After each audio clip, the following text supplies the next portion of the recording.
ክቡራትና ክቡራን በዓለም ዙሪያ የምትገኙ የጣና ቴሌቪዥን ቤተሰቦች እንደምን ዋላችሁ? ያላችሁበት የምድር ዳርቻ ሁሉ አክብሮታዊ ሰላምታችን ይድረሳችሁ በማለት የሰኔ 9 ቀን 2018 ዓ.ም የጣና ቴሌቪዥን የምሽት ዜናችን ርዕሶቹን በማስቀደም እናስደምጣችኋለን። በማዕከላዊ ጎንደር ደንቢያ አካባቢና በደቡባዊ ጎንደር የአማራ ፋኖ ብሔራዊ ንቅናቄ በብልጽግና ሰራዊት ላይ ያካሄደውን የጨበጣ ውጊያ ስኬታማ መሆኑን አስታውቋል። በውጊያው የተገኙ ውጤቶችና አጠቃላይ ዝርዝር ሪፖርቶችን የያዘው ዘገባችን በቀዳሚነት ይደመጣል። በሸዋና በወሎ ቤተ አማራ ጠቅላይ ግዛቶች የአማራ ፋኖ ብሔራዊ ንቅናቄ ስኬታማ ኦፕሬሽኖችን ማካሄዱን ገልጿል። በመራቤቴና በሌሎች አካባቢዎች የተካሄደው የውጊያ መረጃ በዝርዝር ይቀርብላችኋል። በባህር ዳር ከተማ አስተዳደር ውስጥ ከፍተኛ ውጥረት መፈጠሩን ምንጮቻችን ገልጸዋል። በብሉ ናይል አቫንቲ ሆቴል ተካሂዷል የተባለውን ዝግ ስብሰባና በጉዳዩ ዙሪያ የሚነሱ ክርክሮችን ይዘናል። የውጥረቱ ምክንያትስ ምንድን ነው የሚለውን ዜናችን መልሳለሁ። ጦርነቱ በእኛ መሬት አይካሄድም ሲል ህወሓት ለካድሮቹ መልእክት ማስተላለፉ ተነግሯል። በህወሓትና በብልጽግና መካከል እየተባባሰ የመጣውን ውጥረትና በቀጣይ ሊፈጠሩ ስለሚችሉ ሁኔታዎች የሚያብራራውን የትንታኔ ዘገባ ታደምጡታላችሁ። የተወደዳችሁና የተከበራችሁ የጣና ቴሌቪዥን አድማጭ ተመልካቾቻችን እነዚህንና ሌሎች ዜናዎችን ይዘናል። እስከ ፍጻሜ አብራችሁ እንድትቆዩ በአክብሮት እየጋበዝን ወደ ዝርዝር ዜናዎቹ እናልፋለን።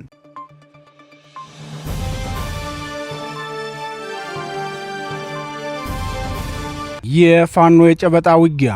የአማራ ፋኖ ብሔራዊ ንቅናቄ ጎንደር ጠቅላይ ግዛት በላይዝ የሜጀር ጀነራል ዋንታባት አንደኛ ኮር ጉና ክፍለ ጦር ስቴደንሳ ብርጌድ እና አገረ ቢዘን ብርጌድ በብልጽግናው ሰራዊት ላይ ከፍተኛ ኪሳራ ያደረሰ ውጊያ ማድረጋቸውን የኮር ህዝብ ግንኙነት ክፍል አስታወቀ።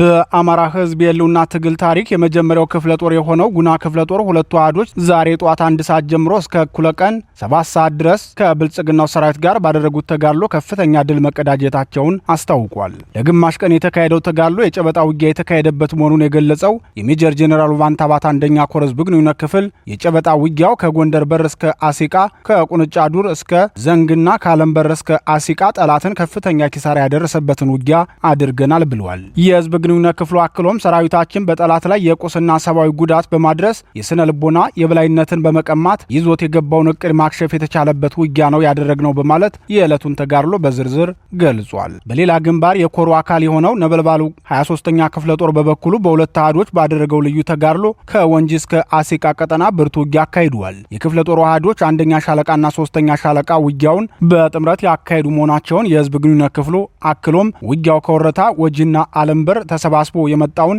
የብልጽግናው መከላከያ ሰራዊት እቅዱ ሙሉ በሙሉ እንዲከሽፍበት ቁሳዊና አካላዊ ኪሳራን እንዲቀበል ማድረግ የተቻለበት ነው ብለዋል። በሁለቱም ግንባሮች በተደረጉ ውጊያዎች የዕለቱ ተጋድሏችን የጠላት እቅድ ሙሉ በሙሉ የከሸፈበት ጠላት ኪሳራ የደረሰበት እንዲሁም ፋኖም በየትኛውም መንገድ የጠላትን ኃይል መመከት ብቻ ሳይሆን ማጥቃት እንደሚችል ያሳየበት ነበር ሲል ተናግሯል። ይህ በእንዲህ እንዳለ የብልጽግናው ሰራዊት ለወረራና ለከበባ በገባበት የጎንደር ቀጠና የአማራ ፋኖ ብሔራዊ ንቅናቄ ጎንደር ጠቅላይ ግዛት እዝ ፈጣን የመልስ ምት በማድረስ ታላቅ ጀብዱ መፈጸሙን አስታውቋል። የዙ 202ኛ ኮር በጌምድር ክፍለ ጦር አይሸሽም ብርጌድ ከጧት ጀምሮ ያካሄደው ውጊያ አመሻሹንም ቀጥሎ የተካሄደ ሲሆን ከ15 በላይ የብልጽግናውን ሰራዊት እርምጃ የወሰደበት መሆኑን የክፍለ ጦር ዋና አዛዥ አርበኛ አንደበት ተናግሯል።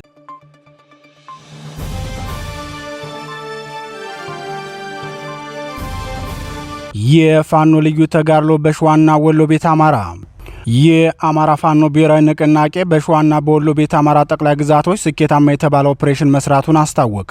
ሸዋ ጠቅላይ ግዛት አሳምነው ዕዝ መራቤቴ አውራጃ ታላቅ ድል ሲቀዳጅ አጼ ምኒልክ ዕዝ በበኩሉ የብልጽግናውን ሰራዊት ማስኮብለሉን አስታውቋል።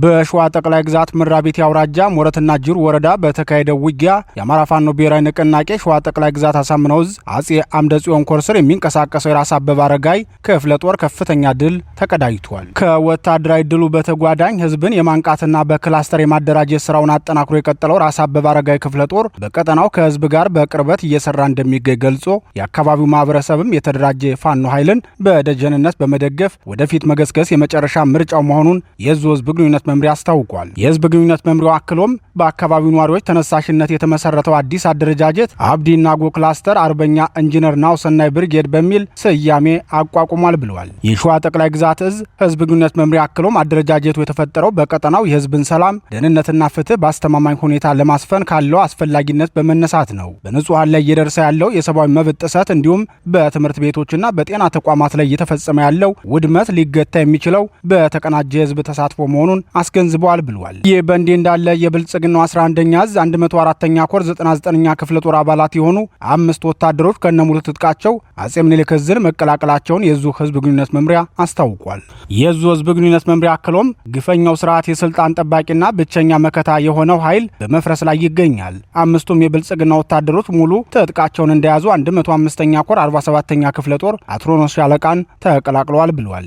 በዘመቻ ድማሊ አባናደው ተጋድሎ ሰሜን ምስራቅ እዝ 2ቱ ክፍለ ጦሮች ሙሉ በሙሉ መፍረሳቸው የሚታወስ ሲሆን 11ኛ እዝ የተመሰረተው ከተበታተነው የሰሜን ምስራቅ እዝ ሰራዊት በመሰባሰብ ነበር። ሆኖም የ11ኛ እዝም በተከታታይ አባላቱ ካምፕ እየጣሉ መሳሪያቸውን አንጠልጥለው ፋኖን እየተቀላቀሉ በመሆኑ የዙ አሁናዊ ቁመና ከፍተኛ መመናመን ላይ እንደሚገኝ የደረሰን መረጃ ያመላክታል። የብልጽግናው 11ኛ እዝ አባላት ፋኖን መቀላቀል ያልፈለጉትና ስርዓቱን ማገልገል የጠሉት ደግሞ መሳሪያቸውን እየሸጡ በጅቡቲ በኩል ወደ ሳውዲ አረቢያና የመን እየኮበለሉ መሆናቸውን በተከታታይ መዘገባችን ይታወሳል።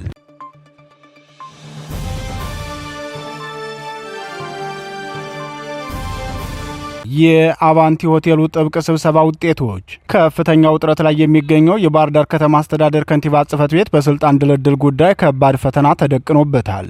የክልሉ ዋና ከተማ የሆነችውን ባህር ዳርን በከንቲባነት ለመምራት ምክትል ጠቅላይ ሚኒስትር ተመስገን ጥሩነህና የአማራ ክልል ርዕሰ መስተዳደሩ ጨምሮ እጃቸውን በማስገባት የሚፈልጉትን ሰው ለመመደብ ጥረት እያደረጉ መሆኑን የሚናገሩት ምንጮቻችን ከንቲባ ጽሕፈት ቤቱ በጉዳዩ ዙሪያ በብሉ ናይል አቫንቲ ሆቴል ዝግ ስብሰባ መቀመጡን ተናግረዋል። የጣና ቴሌቪዥን ምንጮች ከባህር ዳር ባደረሱን መረጃ በባህር ዳሩ ብሉ ናይል አቫንቲ ሆቴል የተካሄደው ስብሰባ ሚስጥራዊነቱ በከፍተኛ ጥንቃቄ የተያዘ እንደነበር ገልጸው በዋናነት የከተማ አስተዳደሩ ከንቲባ አቶ ጎሹ የመሩት መሆኑን ተናግረዋል። በስብሰባው ላይም የፊታችን መስከረም ከከንቲባነት እንደሚነሱ ተናግረው አቶ ጎሹ እንዳላማው ስብሰባውን የጠራ ነው ከተማችንን በተመለከተ ከክልል በወረደ የመወያያ አጀንዳ ላይ እንድንነጋገር ነው። ለባህር ዳር ከተማ ከኔ በላይ የሰራላት የለም። ከተማዋን ለመለወጥ ልብስ እስኪከዳይ ድረስ ነው የሰራውላት ሲሉ መናገራቸውን ምንጮቻችን ገልጸዋል። አቶ ጎሹ አክለውም በዚህ ጥረቴም በርካታ ለውጥ ያመጣው መሆኔን ማንም የሚክደው አይደለም። ስለዚህ በራሴ ፍላጎት ካልሆነ በስተቀር ከከንቲባነቴ ሊያነሳኝ የሚችል ማንም የለም ሲሉ በቀጣይም ከከንቲባነት ስልጣናቸው ሳይነሱ ለመቀጠል ያላቸውን ፍላጎታቸውን ይፋ ማድረጋቸውን ምንጮቻችን ተናግረዋል። ሌላው ከንቲባ ጎሹ እንዳላማው በዚሁ ዝግ ስብሰባ ላይ የተናገሩት አስተያየት በአመራሩ ውስጥ ጎጠኝነት በዝቷል፣ ከተማ አስተዳደሩንም ሆነ መንግስታችንን እየፈተነ ያለው ጎጠኝነት ነው ያሉ ሲሆን ጎጠኛን አንታገስም፣ ለዚህ ጉባኤ የምናገረው ሁላችንም ጎጠኛው ማን ነው? እኔ ጎጠኛ ነኝ ወይስ ህዝባዊ አገልጋይ ነኝ ብላችሁ ራሳችሁን እንድትጠይቁ ነው። በጎጠኝነት ላይ የምንወስደው እርምጃ ከህግ ማስከበር እርምጃው ተለይቶ የሚታይ አይደለም ሲሉ ማሳሰቢያ መስጠታቸውን የደረሰን መረጃ ያመላክታል። ባህር ዳርን በተመለከተ የባዲኑ ቁጥር አንድ ሰው አቶ ተመስገን ጥሩነህ በእኔ ልክ ለባህር ዳር የሰራላት የለም፣ እኔ ርዕሰ መስተዳደር ሁኜ የከተማዋን ግዙፍ ፕሮጀክቶች አስጀምሬያለሁ፣ አሁንም እየተከታተልኩ ፍጻሜያቸውን ተመልክቻለሁ ሲሉ የባህር ዳር ከተማ ሁለንተናዊ ውበት ከእሳቸው ጋር የተገናኘ መሆኑን መናገራቸው አይዘነጋም። ባህር ዳር ከተማ ከፍተኛ የተቃርኖ ፍላጎት ያላቸው የባዲን ካድሬዎች እርስ በርስ የሚታገሉባት ከተማ በመሆኗ ከህዝብ አገልግሎት ይልቅ የቡድንተኝነት በትውልድ ቀጠና የመሰባሰብ ጎጠኝነት እንዲሁም የተደራጀው ውንብድናና ዝርፊያ መገለጫዋ ከሆኑ ቆይተዋል።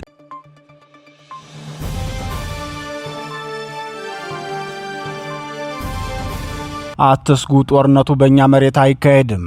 ህወሓት ከብልጽግናው ስርዓት ጋር ጦርነት ለመክፈትና አልፎም የአማራ ርስቶችን በመውረር የአገርነት ህልሙን ለማሳካት ጦር እያዘጋጀ ያለው ህወሓት ጦርነቱ የሚካሄደው ከትግራይ መሬት ውጭ ስለሆነ ህዝባችን እንዳይደናገጥ አድርጉ ሲል ለካድሬዎቹ ማሳወቁን ምንጮቻችን ተናገሩ። የህወሓትን የስብሰባ ውሳኔና የጦርነት እቅድ አስመልክቶ ምንጮቻችን ሲገልጹም ባለፉት ጊዜያት በእኛ መሬት ጦርነት በመካሄዱ የደርግ መንግስትም ሆነ የኤርትራ መንግስትና የፌዴራል መንግስቱ ከባድ ጉዳት አድርሰውብናል። ትግራይን ያወደመውን የ2013ቱን ጦርነት በትግራይ መሬት ላይ አናካሂድም፣ የጦርነቱ መካሄጃ ቦታ ተወስኗል፣ ይህን ለህዝባችን በመንገር አረጋጉልን ሲል መናገሩን ገልጸዋል። እንደ ምንጮቻችን ገለጻ በህወሓት የተያዘው የጦርነት እቅድ በዋናነት በሶስት ግንባሮች መሆኑን ገልጸው ጎንደር፣ ወሎና አፋር ዋና ዋናዎቹ መሆናቸውን ተናግረዋል። ህወሓት ለካድሬዎቹና ተሰሚነት ላላቸው የክልሉ ሰዎች ባስተላለፈው መልእክቱ በአማራ ክልል ከባድ ጩኸት የምትሰሙት ፋኖ ከኛ ጋር እንደሚገናኝ የሚያውቁ የትምክህት ኃይሎች ናቸው። እነዚህ ኃይሎች ደግሞ የቤተ መንግስት ስልጣኑን ጠቅልለን ብንሰጣቸውም እኛን የሚደግፉ አይሆኑም በማለት በፋኖ መሪዎች መካከል የተወሰኑት ከህወሓት ጋር ለመጣመር ፍላጎት ማሳየታቸውን ተናግረዋል።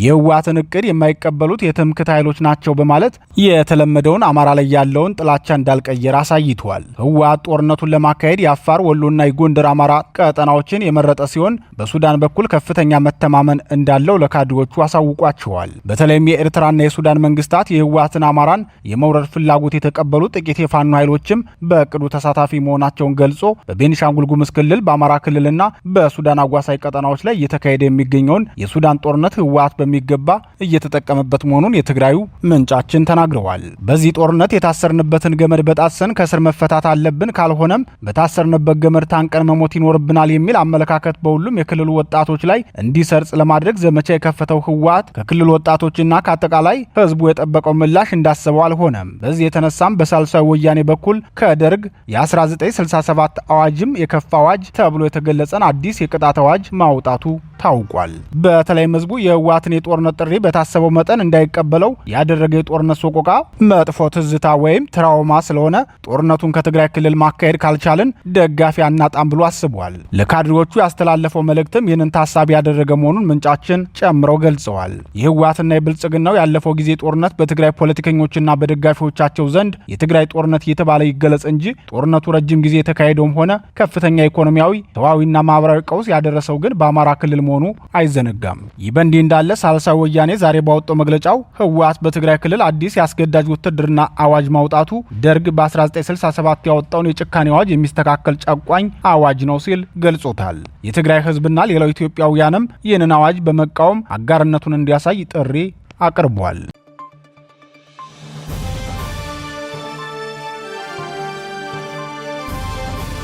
የተወደዳችሁና የተከበራችሁ የጣና ቴሌቪዥን አድማጭ ተመልካቾቻችን የሰዓቱ ዜናችን የተከታተላችሁትን ይመስል ነበር። ምርጫችሁ ስለምታደርጉን ከልብ እናመሰግናለን። ተሰናበትናችሁ። ጤና ይስጥልን።